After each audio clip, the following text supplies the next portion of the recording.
You're listening to Community Voice PHL, an award-winning talk show that informs, engages, and inspires.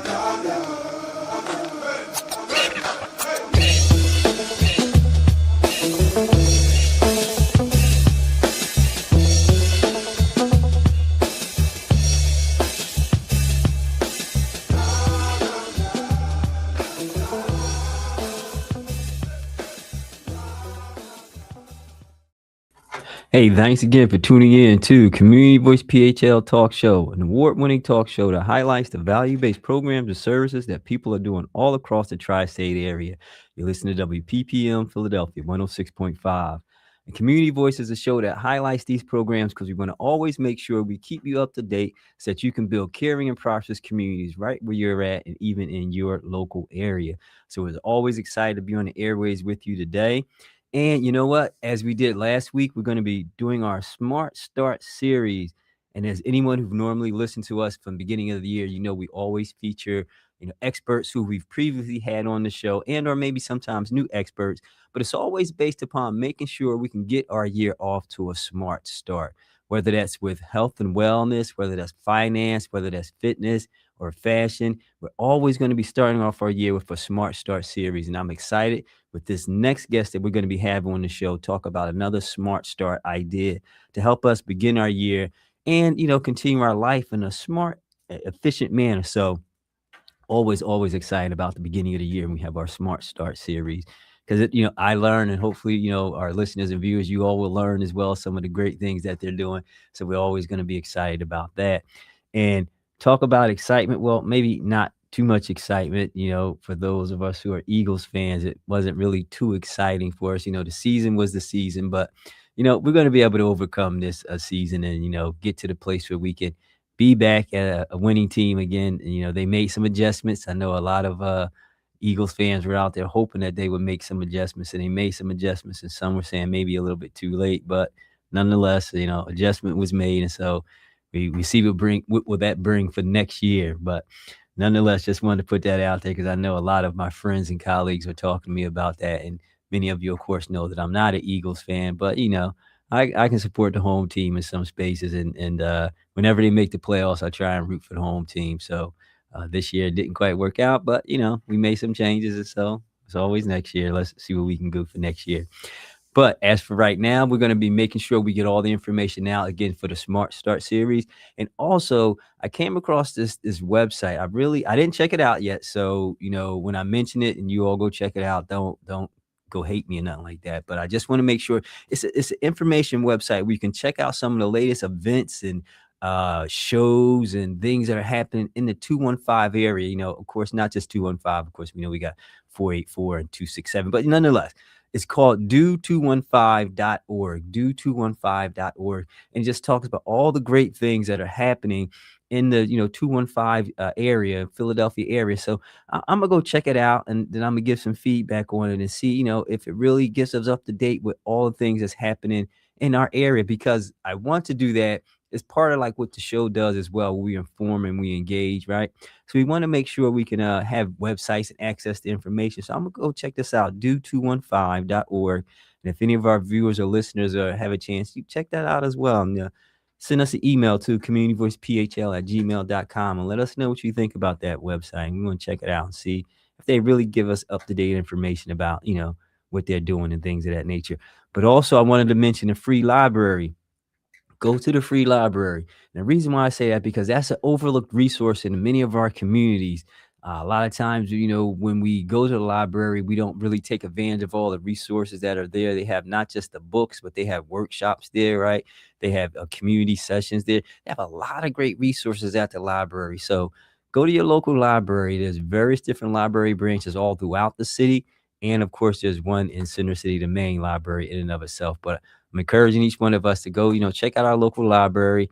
And if you don't have a library card, get a library card and check out a book, and do some reading in that space. I just wanted to promote the library because that's an underutilized resource in our city. And I will encourage each one of us to, engage with the local library so that they can feel the love and understand how important they are to our community as well. So just wanted to drop those two tidbits off before we get into our show. Now, the guest that we have on our show today is someone who has been on the show before, really dropped some really, really powerful information. And I'm excited to have her back on this time as well. As you know, as I mentioned at the top of the show, we do our Smart Start series. And we have Nicole Leighton on the show, founder of Willow Women's Psychiatry and Wellness. She's going to be coming on and talking to us about all the great things about this month. And she's going to get into, I'm going to let her lead into that, all the great things happening this month in that space of the work that she's doing. But I'm happy to have back on Community Voice, Nicole Leighton. Thank you for being on Community Voice PHL. Thanks, Jeff. It's great to be back and exciting to be part of the Smart Start series. Yeah. So congratulations on your series. You're welcome. You're welcome. Thank you. Thank you. As you said, I do own a psychiatry practice, Willow Women's Psychiatry and Wellness, and I treat women and gender diverse individuals with mental illness and substance use disorders. January is Mental Wellbeing Month. It's a great time to learn more about mental health, to gather resources. There's resources available to help reduce stigma and make sure that people are reaching out when they need help. And also to really look around you, look at your family members and your friends and make sure people seem to be doing okay. And if not, maybe encouraging them to get help. And I can mention some resources at the end. Yeah, that's definitely going to be needed, and definitely want to hold you to that because our listeners and viewers be like, we want them resources, job for them resources. But there's one thing that particularly happens this time of year that really I would like for you to share with our viewers and listeners, because this is a start to our year, but then also it's a already start to a season that it happens in, which is seasonal affective disorder, and it's called SAD. The acronym is SAD, but I'm not going to use that. I'm going to say seasonal affective disorder. But talk about that because, and we're not, for those sports fans, we're not talking about the Eagles season. It's not that disorder. It's a real serious challenge that some folk are having. And it's like 5% of Americans suffer from seasonal affective disorder. And between 15 and 20% of people, it happens throughout the wintertime. But it can happen anytime throughout the year. So, talk a little bit about seasonal affective disorder and how that really impacts people's wellness in this space as it begins this year and even as seasons change. Sure, absolutely. Yes, we do go through changes in our mood as the seasons change. Some people feel great when the summer starts. It is more common to have more of a low mood in the winter. So when we talk about seasonal affective disorder, we think mostly about the winter months, though there is a less common type, which does happen in the spring and summer, where some people feel a dip during those times as well. Since it's winter, we'll talk about winter seasonal affective disorder. And it's really a type of depression with a seasonal pattern. So what you start to see are the common symptoms of depression: a low mood, sadness, changes in sleep is really common with this. And it's usually oversleeping, what we call hypersomnia, where you're just sluggish, your energy is low, you sleep late, you might miss the alarm. Changes in your appetite. You may be craving carbohydrates and sugar and overeating. Sometimes you may be eating less. What else? You may have difficulty enjoying things. You may experience social withdrawal where you don't really want to get out of the house. You don't really want to see your friends or do anything social that you might normally do. You feel more isolated. Sometimes people experience guilt along with the other symptoms, the low mood. They may be thinking about, things from their past that they may have guilt feelings about. Sometimes it can affect our concentration. So it can be harder at work to get things done, to stay focused, to work at your usual pace. In serious circumstances, people can experience thoughts to harm themselves or take their own lives, which is a psychiatric emergency and requires immediate help. So when talking about that, though, is there sometimes people go through those seasonal affective disorders? Is it masked in other ways where they don't even know they're really? Because you mentioned like the eating habits and the lack of sleep. Do people may think that, well, I'm just a little bit hungry this time of year, and or I'm just tired. They don't really know it's the seasonal affective disorders. Is that? Sure. I mean, some people may think they have like the winter blues, right? I mean, this is all caused, this shift, the depression with a seasonal pattern in the winter is caused by reduced sunlight primarily, which affects different chemicals in the brain that affect mood and sleep primarily. So people may not realize like there's something actually going on, or they may just feel like, oh, it's cold, it's dark, I don't really feel like doing anything, I'm just going to sit on the couch and like binge. And some of that is normal. It is dark, it is cold, and at least for me, winter is cozy time. Like I like to get on the couch with a snack and watch TV. But it's when it starts to cause distress or impairment, right? Your family and friends notice. What's the difference in that though? Because is there a subtle difference? Because if me and my wife, just like you said, we like to cozy up in the winter time too, right? So when does it get to the point where, okay, is it the disorder kicking in, or is it just the comfort of the winter time? Sure. Cozying in, usually you don't have the sadness. Okay. Right. You're kind of having a good time watching Christmas movies, whatever it is, spending time. And like you just mentioned, it's you and your wife, right? You're spending time with someone else or with other family members. You're all together and you're enjoying yourself. With seasonal affective disorder, it can be very hard to enjoy things. There is that low mood, that sadness that goes along with it. And definitely the changes in sleep are really important. The lack of sunlight really affects our circadian rhythms, which is our sleep-wake cycle. And it affects melatonin in the brain, which affects sleep also, and mood. And the lack of sunlight also affects serotonin, which is like our happy neurotransmitter. And less sunlight can cause a dip in serotonin. So it is a real like brain chemical shift. And I think, like I said, you kind of know there's a difference between just hunkering down for the winter when there's real distress, when a person becomes so depressed, when their friends and family notice how much they're isolating, when they're struggling to do daily tasks, work, fulfill their roles. That's when you have to really think about seeking help. So in your practice, do you have some clients who come in specifically throughout this time of year with that challenge? And is there processes to help them work through this? What I've noticed, I'll answer both questions. What I've noticed is that more people are coming in. And I do have people in the winter time? In the winter. Okay. Yeah. I've seen an increase since the fall. In patients coming in, and many of them do come in with depression, and they're new. Some of them are new to me, and we'll see what happens when the sun starts to come out and how they feel, and if it improves from that standpoint. There are things you can do. It's very treatable. So, the first thing is to really reach out either to a primary care doctor or to a psychiatric provider. So that you can have a consultation and talk about what's going on with you.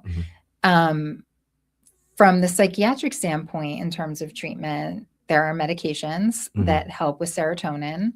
You can take melatonin to supplement, what's out of balance, and help with sleep. Sleep is so important for us. And that's really one of the things about seasonal affective disorder that's hard. So medications help. Also, therapy really helps. There's actual cognitive behavioral therapy, which helps with negative thoughts. That can really help. One of the most important tools you can use is a light box. So it's a special, I think it's like 1,000 watts or something like that. And it's a box that emanates light. You can put it on your desk, at work, or at home, and it mimics sunlight. So even doing it for just a few minutes in the morning can help you feel better and start your day feeling a little bit brighter, so to speak. So it can't be just room light. It has to be natural. This particular light mimics natural light. Yeah. Right. So when it's dark and gray in the morning, you can turn that light on and feel like you're getting a little sunrise and some sunshine, for sure. And other things you can do really are also lifestyle changes. So exercise is so important, and you're not going to feel like it because it's winter. Nope. But exercise in daylight. So it's not necessarily going to the gym, but taking a 30-minute walk, you know, bundling up, pushing yourself out the door to do it. But see, that's the challenge though, right, Nicole? Yeah, it's the challenge. Because part of, if for those of us like myself, I don't really particularly like the cold weather, right? So for those of us who may have the seasonal affective disorder in the wintertime and they don't like the cold weather, right, that's like, it's hard. So even, you know, if you can initiate some movement inside. Movement's the most important thing. Gotcha. Daylight is important as well. So if you can bundle up with a cup of hot cocoa out on your patio for 15 minutes and get some sunlight, that can help, or just some like daylight. Even when it's overcast, the sun is out. Well, but that's a good point, right? Because sometimes we're thinking sunlight has to be the bright and sunny day, right? Right. But long as if we're exposed to the natural light, that's the help that we can get from that, right? Yes. Yeah. And one of the things I do with my patients is I draw vitamin D labs, like a vitamin D level, because when our vitamin D is low, which happens when there's less sunlight, it can mimic depression. It can cause feelings of like symptoms of depression. So you might want to take a vitamin D supplement as well, just to help with some of your symptoms. And having someone like an accountability person, does that help in some regards? Somebody who can maybe, you know, call you up, talk to you, go for walks with you. Does that help? Yeah. I mean, I think finding ways to connect with others is really important. And again, this is why it's important to work with a mental health provider while you're trying to do all these things, because some people really may need the help of the medication to feel motivated to do some of these things. But it's really important to try to connect. You know, I tell people a lot, like, talk on the phone. Like I talk on the phone with some of my friends. We enjoy it, you know, instead of just texting and scrolling and all the things we do on our phone, actually use it like we used to back in the day. And have a phone call, you know, and connect that way if you don't feel like going out and meeting someone. You know? Now, the percentage of that level of support, talk about the importance of that, because I like the fact that you mentioned, you know, picking up, talking to somebody, because maybe, again, going back to my point, if you don't like the cold weather, but you are challenged with seasonal affective disorder, talk about the importance of that phone call could really, you know, boost you, right? Absolutely. I mean, it could be with a support person. You know, to help talk about, you know, and listen to what's going on with you. But it can also just be a really good friend who's funny. Call someone who makes you laugh, you know, and have a phone conversation that's funny. You know, if you have kids, talk about your kids, call a family member and be like, you know, this is what's going on with Zoe today, you know, and just making that kind of connection. And it doesn't have to be deep. You know, it's just the contact is important, because seasonal affective disorder can cause isolation. So some of the tips, when I was looking it up, because I knew we were going to get to this conversation, you mentioned most of the tips that I have on my list here: getting outside, light therapy box, which you mentioned, stay active, and healthy diet, and staying connected, and practicing mindfulness. Yes. Talk about that. So mindfulness are really a whole collection of techniques. It's really about learning how to be in the moment and to be in your body, as opposed to being up in your head with your racing thoughts or your negative thoughts. Sometimes with seasonal affective disorder, you can have a lot of anxiety as well. And mindfulness is great for that. And there's something called the 3-3-3 technique, where when you're having racing thoughts, when you're having negative thoughts, it's a grounding technique. So you look around and identify 3 things in the room. You listen and you identify 3 things that you can hear. And then you move 3 parts of your body. And you also take some nice deep breaths while you're doing this. And it's a temporary fix. You know, it's something that you could practice doing throughout the day when you're feeling the most stressed or the most down. But it's a way of distracting the mind. So it's the 3-3-3? 3-3-3 technique. Was it 3? Repeat that again. Look around and identify 3 things. listen Mm-hmm. and try to hear 3 different things, move 3 different parts of your body. Okay. And that doesn't take a lot of time to do the 3-3-3, right? No. Yeah. No. And so seasonal affective disorder, does work enhance it any? Because if you have a stressful job and then, this disorder Sure. hits you, does your work impact that, or I mean, I doesn't think really? it impacts work. I think there's a few things. I think going back to work after the holidays Yeah. can influence this. You know, Mhm. it's hard. It's Mhm. hard to get back to work in January after you've had time off, you've been with your family. Yeah. You know, December's a fun month.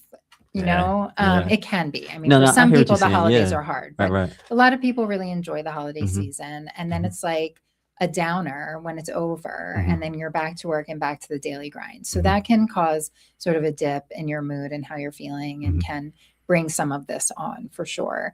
And then the disorder itself can impact your performance at work and how you're feeling about your job. Yeah. Yeah. And you topped off talking about it can be not just in the wintertime. Talk about how seasonal affective disorder can even like spill over to other parts of the season, because Sure. some of our listeners and viewers may not feel this way throughout the winter, but come spring, summer, they're realizing what's happening to me. It's a Yeah. beautiful day, but yet Yeah. So I think one way to describe it is that summer comes, right? And everybody's out doing stuff. Every day they're out, they're doing stuff. They're going hiking, they're going biking and swimming and to the bird beach, watching. bird watching. And there are people who feel like, I don't want to do any of that. Like, why am I not excited? It's summer. Why do I not want to be out in the sun? And they may have a dip in mood, more isolating. They might be sleeping less because of how much sunlight there is, the longer days. Okay. So they may be finding themselves staying up really late because, again, the melatonin just gets dysregulated. Yeah. And, you know, it can be really, I think, sometimes even harder than winter because everyone around you seems to be having such a great time. Yeah. You know, and so it can be really isolating in that way. Yeah, and that's why I wanted you to tease that out, because like you're saying, it could be more challenging and they're not realizing, this seasonal affective disorder is still Right. in the spring, summertime as well. So thanks you for sharing that with our listeners and viewers, because that's really, really important. And I'm thankful for Nicole sharing this so we can get our year off to a smart start, so that if any of us are challenged with seasonal affective disorder, we can know some of the tips and techniques that was just lended out on the show today, just to move us forward. And then even in the spring, summertime, if we're still challenged, we know we can receive help, such as from individuals like Nicole, who happens to be well versed in every regard in this area. She's a psychiatric mental health nurse practitioner, board certified, and she's a certified registered nurse practitioner. So she's got the skills to be able to help out on any level. So before we wrap up, I know you wanted to share a little bit more about, how we can help individuals get off to a smart start this year. So, Sure. lean in and share a little bit. Yeah. I mean, I think I mentioned, look around at friends and family, make sure everybody's doing okay. Check in with yourself, be self-aware. How am I doing? How am I feeling? Are things changing? If so, reach out to a healthcare provider. It can first be your family doctor if you don't know a mental health care provider. And then they can refer you if the two of you decide that's the route you want to go.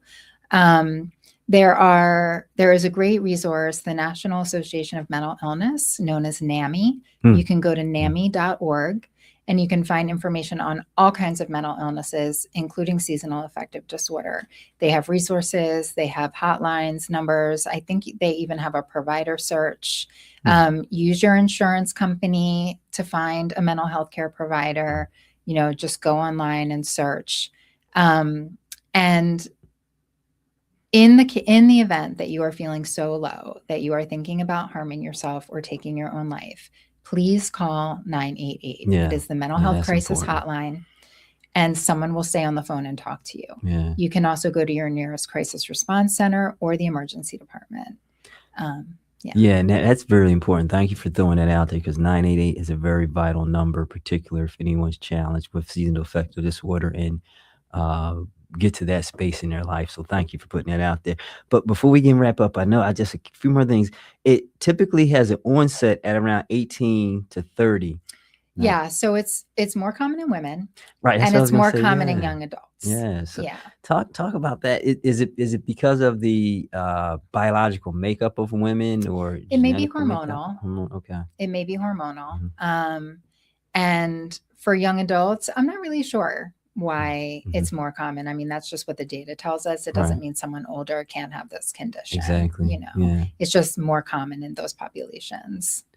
Is it seasonal, meaning that it'll go away, or is it reoccurring in anyone who may be challenged? Right. So somebody, if it's a winter seasonal affective disorder, once the winter passes, they could feel fine for the rest of the year, and then it can reoccur the following winter, which is why it's so important to stay in touch with your mental health care provider. Gotcha. Because you may come off your medication once the winter is over and you're feeling generally better, and you may need to go back on it, or you may decide to just stay on it all year round and kind of as a protective factor. Right. And I guess what I was asking though, is it something that just comes and goes? Can it be like one winter you're feeling this way, and then you get the treatment, and then the next winter you're fine, and then it comes back another winter? Or is it just? I think you have a really good chance at keeping it at bay if you remain in care, you remain in therapy, all the things that help us with depression in general can help with this. Oh, wow, that's awesome. That's good stuff.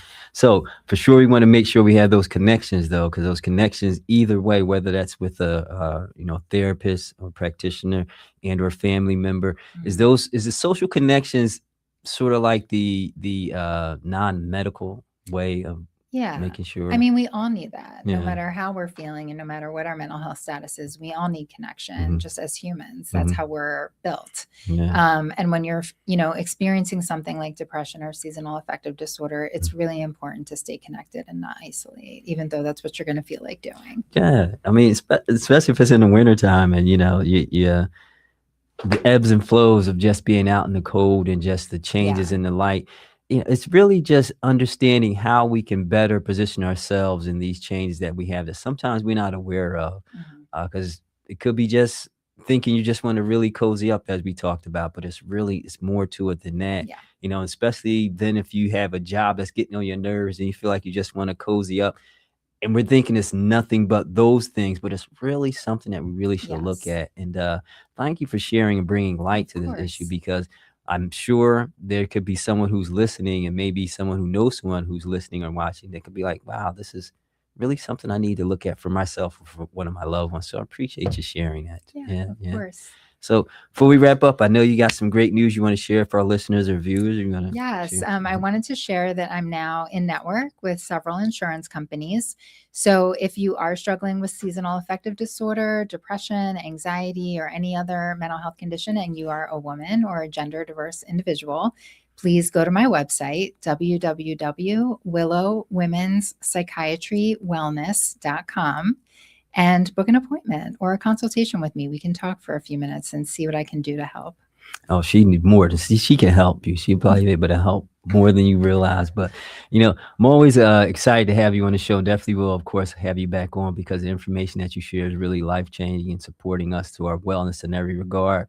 And this month, as we were coming in, you shared with me, this month is Mental Wellbeing Month. Mental Wellbeing So Month. this is the perfect time to go to NAMI.org, look at seasonal affective disorder. If you feel like you're feeling down, get resources, reach out to others. Yeah.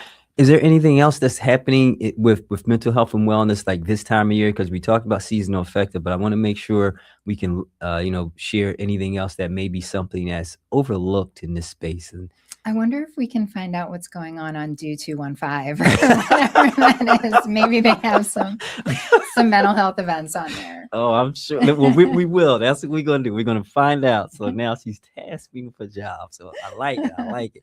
So cool. So real quick, I know you mentioned it as far as, the level of the service and support that you can live. Did you mention your website? I did. I just gave it. Yeah. Okay. www.willowwomenspsychiatrywellness.com. Cool. Appreciate it. So listen, Nicole, thank you for being on the show. Thank you for being part of our Smart Start series. Of course. Thank you for sharing important information about seasonal affective disorder. And again, it's not just the Eagles fans. It's a real condition. I know a lot of Eagles fans think they got seasonal affective disorder because the Eagles lost. But in all seriousness, this is a situation and treatment that can really help individuals be able to overcome these challenges this time of year. Nicole, thank you for being on the show to talk about it. Thank you so much. You're welcome. You'll be hearing her back on the show again because you know she's one of the favorite guests now with her expertise that she shares, and she's have a depth of information. Before we were coming on air, she was just telling me, got a lot more that I could talk about.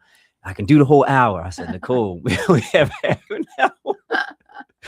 But listen, that's all the time we do have. But remember, if it's happening in your community, we need to hear your voice. Peace, and we are out.